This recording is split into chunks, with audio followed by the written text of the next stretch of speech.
신학대학교에서 철학을 가르치고 있는 안윤기라고 합니다.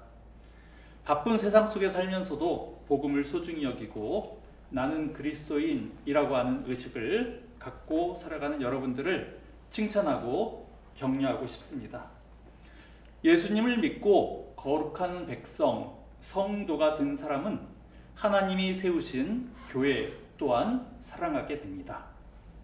그런데 교회는 예루살렘 초대교회 시절부터 2000년의 역사를 갖고 있습니다. 그것을 공부하는 것이 교회사 또는 역사신학이라고 합니다.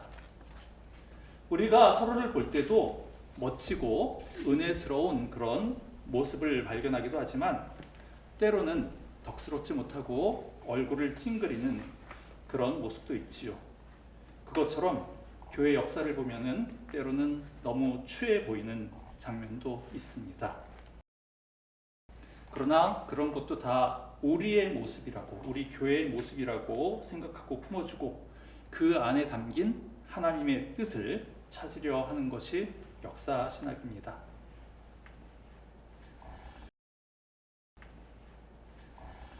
교회사는 고대, 중세, 근대, 현대 이렇게 시대 구분을 할 수 있습니다. 그 중에서 오늘 제가 여러분들에게 말씀드리려 하는 것은 중세입니다. 보통 중세 1000년을 이야기하지요. 그런데 중세가 언제부터인지 그 시작 시점을 정하는 데 있어서는 약간의 학자들 간의 의견 차이가 있습니다.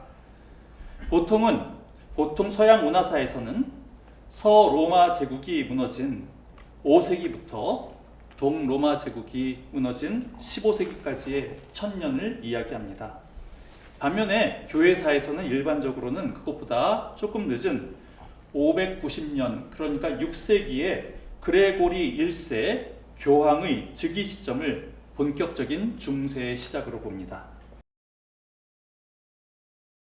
그리고 마틴 루터의 종교개혁 1517년, 즉 16세기를 중세의 끝으로 보고요.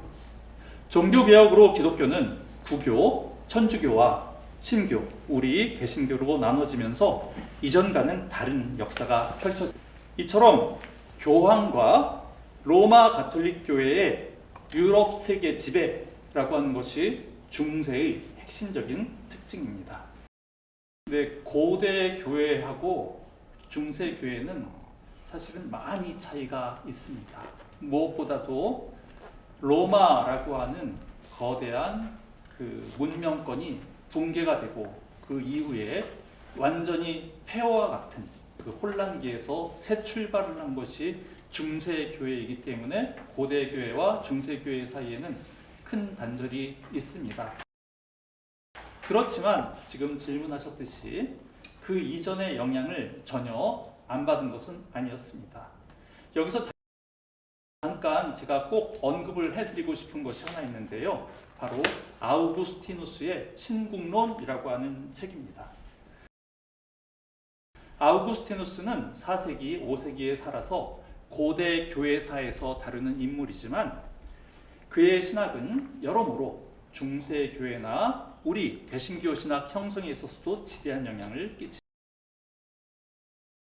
특별히 우리가 주목할 것은 그의 신국론이라고 하는 책입니다. 이 땅의 나라와 하나님 나라의 대결로 이 세상 역사를 보는 관점입니다. 로마 제국이 야만족에 의해 유린되는 것을 보면서도 세상 열방은 몰락을 해도 하나님 나라는 영원하며 바로 그러한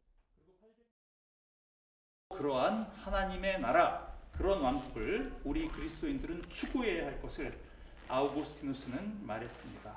바로 그런 생각이 중세 전체를 끌고 가는 핵심적인 사상이 됩니다. 여러분, 그런데 이런 생각은 뭐 특별한 것이 아주 특별히 새로운 것은 또 아니었습니다. 우리도 주기도문을 따라서 읽으면서 아버지의 나라가 임하옵소서라고 기도하지 않습니까? 이 세상 권세를 꺾고 하나님의 통치가 임하는 것이 바로 예수님께서 가르치신 복음의 핵심이기도 합니다. 중세 사람들도 그렇게 생각을 했습니다. 그런데 중세 사람들은 예수님의 그 분부, 그 명령, 아버지의 나라가 이 땅에 임하기를 기도하라라는 그 분부를 다소 세속적으로 해석을 했습니다. 교회의 수장인 교황이 세속의 군왕들을 지도하고 신학이 모든 다른 학문들을 지배하는 것으로 그렇게 보았습니다. 그래서 교회가 국가 역할을 대신하거나 정치 권력 위에 상위 권력을 성직자가 휘두르려 했습니다. 이런 큰 관점을 하나님의 나라를 이 땅에 이루게 하겠다라고 하는 이런 생각을 염두에 두고 중세의 역사를 조금 더 구체적으로 살펴보도록 하겠습니다. 중세 천년은 4개의 시기로 나눠 볼 수 있습니다. 첫 번째 시기 제1기는 590년 그레고리 1세의 교황직위에서 시작을 했다고 보고 800년을 1기의 그 마침으로 이렇게 잡아봤습니다. 800년에 잠시 후에 다시 말씀을 드리겠지만 샤를마뉴 황제의 대관식이 있습니다. 그리고 800년부터 1073년 요것을 2기로 잡았습니다. 그 다음에 제3기는 1073년 그레고리 7세라고 하는 교황의 즉위에서 보니파시우스 8세라고 하는 교황의 시대까지를 3기로 잡았고요. 3기가 중세의 가장 절정, 가장 핵심적인 시기입니다. 그 다음에 제4기는 보니파시우스 8세 교황이 죽고 난 다음에 계속 교황권이 쇠퇴하다가 1517년 종교개혁을 맞이한 것으로 이렇게 중세는 4개의 시기로 구분됩니다. 이제 각 시기의 특징을 말씀드리도록 하겠습니다. 첫 번째 시기는 게르만족의 이동으로 사회적인 대혼란이 있었던 시기입니다. 야만스러운 게르만족은 문명 세계인 로마 제국 곳곳을 유린하고 약탈했으며 그리하여 급기야 서로마 제국은 붕괴되고 말았습니다. 비록 중앙 정부는 무너졌지만 그래도 백성들은 마을 단위로 생활을 이어갔습니다. 그때 그나마 그 작은 규모의 공동체, 마을과 같은 공동체의 질서 유지를 담당했던 기관이 교회였습니다. 교회가 일종의 주민센터 역할을 한 것입니다. 로마 교회는 신약 성경 로마서에서도 볼 수 있듯이 아주 오래전부터 있었습니다. 그리고 많은 박해 속에서도 베드로와 바울을 잇는 그런 지도자를 보유한 곳으로서 고대 교회의 5대 거점 중 하나로 자리를 잡았습니다. 이 지도에서 고대의 5 거점을 잘 보여주는데 왼쪽 아래에 예루살렘, 그 위에 안디옥, 아래쪽에 알렉산드리아, 콘스탄티노플, 그리고 로마 이 5군데가 고대 교회 5대 거점이었습니다. 로마 교회의 역대 지도자들 목록이 베드로를 필두로 해서 존재하지만 실질적인 제1대 교황 그 사람은 그레고리 1세였습니다. 그레고리 1세 이전의 그 지도자에 대해서는 별로 알려진 것이 없습니다.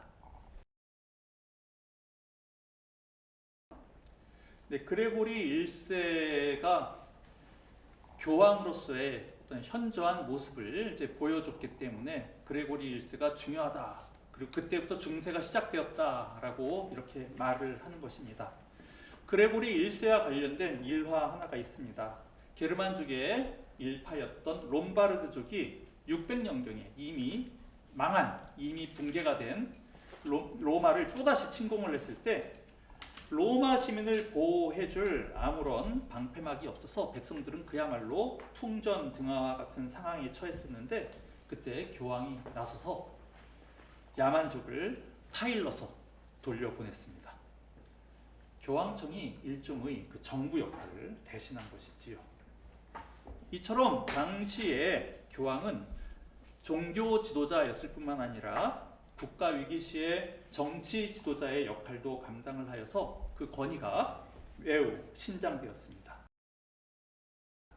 그리고 그레고리 1세는 선교 사업에도 힘을 썼습니다. 잉글랜드 지방, 그 다음에 지금의 프랑스인 갈리아 지방, 스페인 등지에 선교사를 보내어서 이교도들을 개종시켰습니다. 복음 전파도 했지만 아직까지 야만적인 생활을 하던 족속들을 문명화시키는 그런 일도 했습니다. 그리고 그들은 이런 것이 하나님 나라의 건설이라고 생각을 했습니다. 이처럼 사회적인 혼란기에 교회는 민초들의 생활을 실질적으로 돕는 행정관리 역할도 대행하고 게르만족을 비롯한 이교도, 선교도 계속하면서 발전을 하다가 아까 말씀드린 그 800년에 매우 인상적인 사건이 하나 일어납니다. 게르만족의 일파인 프랑크족이 기독교 복음을 받아들이고 유럽의 중서부에 광대한 지역을 정복하여서 사회적인 안정과 평화를 가져오자 800년에 로마 교황 레오 10세는 프랑크족의 왕인 샤를마뉴에게 서로마 황제의 관을 수여합니다. 이미 서로마 제국은 망했는데 그 서로마 제국의 황제의 관을 프랑크 왕국의 권력자였던 샤를마뉴에게 교황이 쓰여준 것입니다. 여러분, 여기서 한 가지, 이 사건은 어떤 의미를 가지고 있을까요? 게르만족은 오랫동안 야만스러운 족속, 이제 이런 취급을 받았었는데 바로 너희에게 고대 로마의 그 찬란했던 영광을 가졌었던 고대 로마의 그 정통성이 너희에게 계승되었다라고 하는 그런 것을 이제 공인을 해준 것이지요. 또 어떤 의미가 있을까요? 서로마 제국의 정통성이 바로 이 사람에게 그리고 바로 이 왕에게 부여되었다. 그것을 누가 공인을 해줬냐 하면은 로마 교회의 수장인 교황이 그 황제의 관을 줌으로써 인정을 해준 것이죠. 즉, 저 사람이 갖는 그 정통성과 저 사람이 갖고 있는 권위는 단지 저 사람이 힘이 세다, 저 국가가 강력하다라는 정도가 아니라 바로 하나님께서 부여해 주신 권위다. 그러니까 만약에 누가 또 다른 어떤 족속이나 또 다른 민족이 내가 더 세다, 너 나랑 한번 싸워볼래? 라고 하면은 누구랑 싸우는 거예요? 하나님한테 도전을 하는 것이죠. 하나님이 저 사람에게 기름을 부었는데 괜히 딴 민족이 들고 일어날 수 없게 교회가 그렇게 공인을 해준 것입니다. 또 어떤 의미를 생각을 해볼 수 있을까요? 굉장히 사실은 중요한 사건입니다. 그리고 이것이 중세 유럽 전체, 그리고 이것을 계속 생각을 해보면 오늘날까지도 우리는 이것의 의미를 생각을 할 수가 있는데요. 다른 의미를 생각을 한다면은 이렇게 서로마 제국의 그 정통성을 부여받은 프랑크 왕국이 이제 로마 제국의 그 정통성을 이제 계승을 했다고 하는데, 이제 그 나라는 단순히 그냥 힘센 나라, 단순히 이제 비교적 안정된 나라 정도가 아니라 새로운 소명을 부여받은 것입니다. 어떤 나라가 되어야 하느냐? 강력한 나라가 아니라 기독교 왕국이라고 하는 그 소명을 부여받았다라는 것을 우리는 생각을 할 수가 있습니다. 여러분, 이것이 좀 이상하게 무슨 말인가, 이렇게 기독교 왕국이라고 하는 것이 무슨 말인가 생각을 하실 수도 있겠는데요. 여러분, 잠시 우리의 생각을 한참 거슬러 올라가서 구약시대, 그것도 구약의 출애굽기, 이 성경을 한번 생각을 해봅시다. 이집트에 애굽의 종노릇하던 히브리 민족들을 모세가 영도하여서 애굽에서 끌어내서 이제 시내산으로 데리고 갑니다. 그 무리들은 시내산 앞에 모여 있으면서 모세를 통해서 주어지는 십계명, 하나님이 부여하는 그 율법을 이제 받습니다. 그것을 이제 시내산 계약이라고 말을 하는데, 그 시내산 계약을 통해서 어떤 것이 계약, 체결이 되냐 하면은 이제 여호와 하나님이 이 백성의 하나님, 그리고 이 백성은 하나님의 백성. 뭐 무슨 말인가 아직 이렇게 생각을 하시겠죠. 무엇보다도 뒤에 하나님의 백성이라고 하는 그거를 좀 생각해 주시기 바랍니다. 이 민족은 세상에 있는 여러 나라 중에 그냥 여러 나라 중에 단순한 한 나라 정도가 아니라 하나님이 특별히 선택한 특별한 백성이 이제 되었다라는 것입니다. 특별 백성. 그리고 이것이 나중에 신약에서는 베드로전서에서는 제사장 나라, 거룩한 백성이라고 하는 말로 이제 표현이 되죠. 제사장 나라. 하나님께서 세상에 많은 민족과 많은 나라가 있지만 내가 너를 특별히 세워서 너를 통하여서 나의 뜻을 펼치겠다라고 하나님께서 특별히 이스라엘을, 구약 같은 경우에는 이스라엘을 이제 택하시고, 신약 같은 경우에는 이제 예수 그리스도를 믿어서 성도가 된 백성들을 하나님께서 제사장 나라, 거룩한 백성으로 이렇게 뽑으셨는데, 바로 그러한 소명을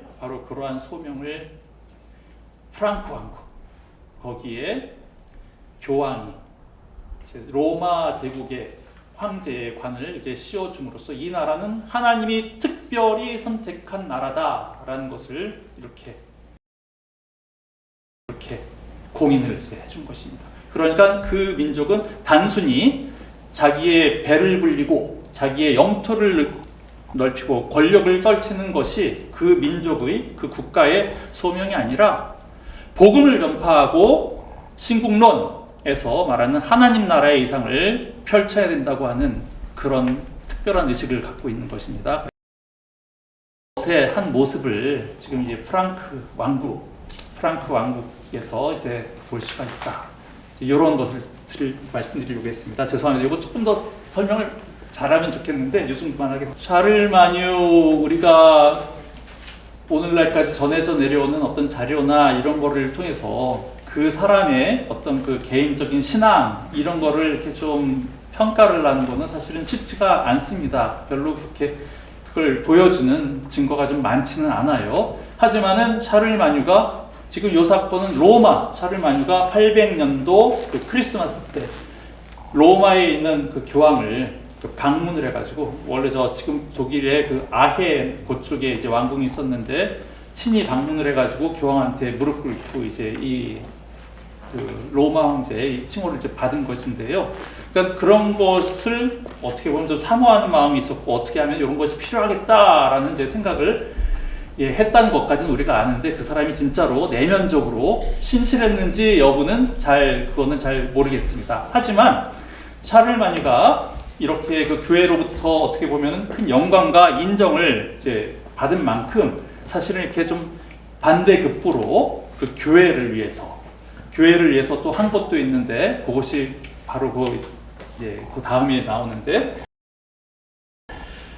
그는 그 자기가 관할을 하는 그 영토의 유럽 각처에 예배당과 수도원을 건립하고, 그리고 모든 그 국민들에게 주일 성수를 법으로 강제했어요. 자기 백성들에게 주일 성수를 법으로 강제하고, 법으로 이제 정하고, 강제라는 말은 좀 약간 세고 법으로 정하고, 그 다음에 신랄도 뭐 나라마다 좀 다르겠지만은 이제 독일 같은 경우에는 이제 교회세를 이제 기독교인으로 등록을 한 사람들은 이제 교회세를 내는데요. 그리고 뭐 11조라고 하면은 여러분들 뭐 모르시는 분은 없으시죠. 잘 알고 있는 그런 것인데, 어떤 그런 것이 이렇게 법적으로 아니면 제도적으로 확립이 된 것이 이때였습니다. 그렇기 때문에 이런 것이 샤를마뉴가 그 정도로 교회로부터 이렇게 인정을 받을 수 있겠느냐, 이런 거에 대한 어떤 증거라고 볼 수는 없겠지만은, 적어도 외적으로는 교회와 그 프랑크 왕국, 그 세속 권력은 주고받고, 주는 것도 있고 받는 것도 있는 상당히 그 우호적이고 협력적인 관계였었다. 우리는 이렇게 말을 할 수가 있겠습니다. 샤를마뉴 대제에게 서로마 황제관을 씌워주면서 교회, 그러니까 그 종교적인 권위기관과 세속적인 권위기관이 서로 협력을 하여서 이 땅 가운데 하나님 나라를 이루겠다라고 하는 어떤 이런 어떻게 보면 매우 아름다운 이런 모습은 사실은 그렇게 오래 지속하지는 못했습니다. 샤를마뉴 정도나 좀 예외적으로 46년이라고 하는 비교적 긴 기간을 이제 안정적으로 이제 통치를 했었는데요. 나머지 다른 군왕들이나 아니면 다른 족속들이 권력을 잡고 사라지고 하는 것은 너무나도 빈번하고 너무나도 잦았습니다. 5년, 10년을 그 권력을 지속하지 못하는 경우가 많이 있었습니다. 프랑크 왕국만 하더라도 샤를마뉴가 816년도에 세상을 떠난 이후에 그의 아들 루이 1세가 권력을 잡았지만은 급격히 그 힘을 이제 잃고 맙니다. 그러다가 루이 1세의 아들인 루이 1세의 그 세 아들이 또 서로 막 반목하는 그런 모습을 보이니까 아예 그 국가를 셋으로 이렇게 나눠버렸습니다. 이렇게 그 세속 권력이 지속되지 못했기 때문에 이런 협력 관계도 그렇게 오래 가지 못했고, 다른 한편으로는 또 하나님 나라 건설에 이상을 갖고 일종의 찰떡궁합처럼 협력했던 교회와 세속 권력의 관계는 그러나 오래 가지 못했습니다. 무엇보다도 정치 권력의 지속 기간이 너무 짧았습니다. 여러 왕조의 숱한 권력자가 등장했지만 프랑크 왕국의 샤를마뉴만 상당히 오랜 46년 동안 통치를 했고, 다른 왕의 통치는 대체로 몇 년 지속하지 못했습니다. 한편 9세기와 10세기에는 그 북유럽의 바이킹 그리고 동유럽의 헝가리 마자르족의 그 침입이 있었습니다. 중앙 정부가 실질적으로 부재한 상태에서 백성들은 각자 자기 자신을 스스로의 힘으로 보호해야 했습니다. 당시에는 이제 농업 중심이었는데요. 농업에서는 이제 토지가 중요했고, 외적이 쳐들어오면은 당장 누구의 도움을 받을 수 있을까요? 바로 옆에 있는 사람의 도움을 받아야 되겠죠. 그런 식으로 작은 토지를 가진 영주가 바로 이웃한 영주와 연합을 하거나 아니면은 주종 관계를 맺었습니다. 이것을 중세봉건 제도라고 하지요. 그나마 프랑크 왕국이 이제 세 수로 나눠졌었는데, 그나마 동프랑크, 그러니까 지금의 독일 지역에 비교적 그 중앙 집권적인 그 국가가 그래도 존속했었는데, 그 나라의 왕인 오토 1세에게 교황 요한 12세는 962년도에 신성 로마 제국 황제의 칭호를 하사합니다. 962년도에 신성 로마 제국 황제의 칭호를 오토 1세에게 하사합니다. 800년도에 샤를마뉴에게 교황 레오 3세가 서로마 제국 황제의 관을 수여한 것하고 비슷하지요. 아예 국가 이름을 신성 로마 제국이라고 이렇게 붙여줬습니다. 거룩한, 즉 하나님의 특별한 보호가 있는 국가다라고 했는데, 이처럼 신성을 간판으로 내세우면서 이 땅에 하나님의 뜻에 합한 기독교 국가를 건설하겠다라고 하는 그런 구호를 외치면서도 정작 국가뿐만 아니라 교회의 실제 모습은 추악이 그지없었습니다. 교회는 일종의 국가 행정 업무를 대행하면서 거대한 관료 제도를 발전시켰습니다. 유아 세례는 일종의 출생 신고를 대행하는 것이었고, 장례 예배는 일종의 그 사망 신고를 대신하는 것이고, 입교와 견신례는 성인식, 결혼 예배는 혼인 신고와 마찬가지였습니다. 교회에서 일하는 것이 비교적 안정적인 일자리였고, 고위 성직자는 세속 영주 못지않은 그런 권세를 누렸습니다. 그러다 보니까 그 정점에 있는 교황의 자리는 어마어마한 권력의 자리였던 것입니다. 그래서 많은 사람들이 그 권력과 부귀영화를 탐냈습니다. 그래서 이 시기에 많은 교황이 정치적 분쟁에 휩쓸리거나 치욕스러운 죽음을 당하기도 했습니다.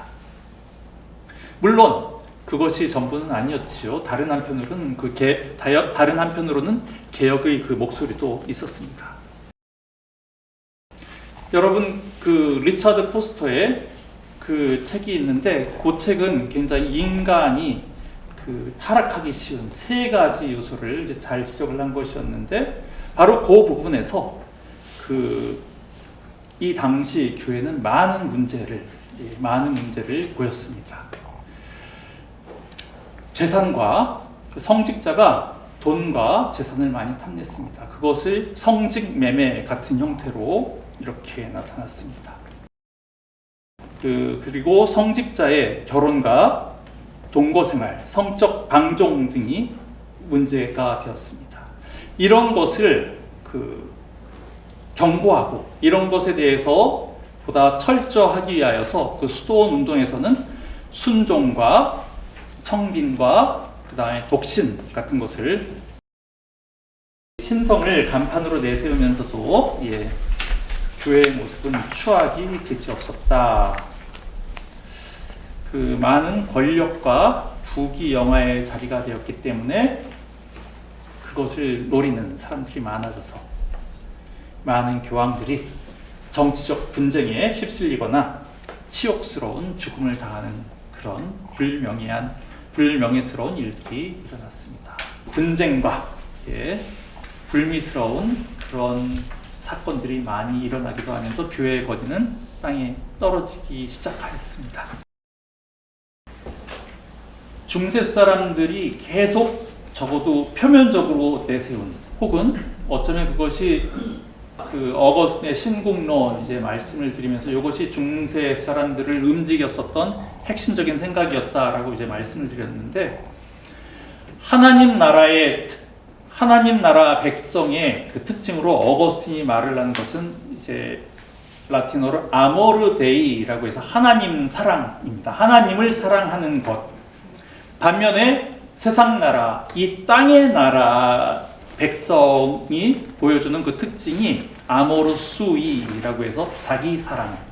그러니까 자기 자신을 사랑을 하는 사람들은 이 땅 나라에 속한 땅의 백성인 거예요. 이기적인 마음이 갖고 있는 사람. 반면에 하나님 사랑에 의하여서 그의 심령이 완전히 지배되는 하나님 사랑으로 완전히 변화된 사람이 진정한 하나님 나라의 그 백성인데, 중세 사람들의 지금 문제는, 혹은 제가 지금 말씀드린 이런 어떤 교회의 좀 불미스러운 그런 모습을 보여주게 되는 핵심은 바로 욕심 때문이죠. 말로는 거룩, 신성, 기독교 국가 이런 것을 내세웠지만 속으로는 자기 사랑, 이기심, 탐욕 이런 것이 그 표면하고 그 내심이 사실은 달랐다는 것이, 그것이 이제 근본적인 문제라고 생각합니다. 그러니까 이거는 오히려 그냥 대놓고 난 그냥 세상 사람이야 라는 그런 사람들보다도 훨씬 더 사실은 위선적이라고 해야 될까요? 위선적. 겉으로는 하나님 영광을 위하면서 실질적으로는 자기 이익을 추구하는, 그것을 위하여서 무슨 진짜 나쁜 짓도 서슴지 않고 저지르는, 막 성직자를 죽이고 서로 권력을 뺏고 하는 그런 일들이 있었다는 것. 그것이 본성적인 문제인지 아니면은 뭔가 지금 왜곡되거나 변질된 것인지, 그것까지는 모르겠습니다. 적어도 지금 교회에 어떤 이런 아름답지 못한 문제가 드러나는 것은 그 중심에 말로는 하나님 나라, 기독교 국가 이것을 내세웠지만 속으로는 그렇지 않았다, 이렇게 말씀드릴 수 있겠습니다. 이렇게 제 첫 번째 강의는 마치도록 하겠습니다.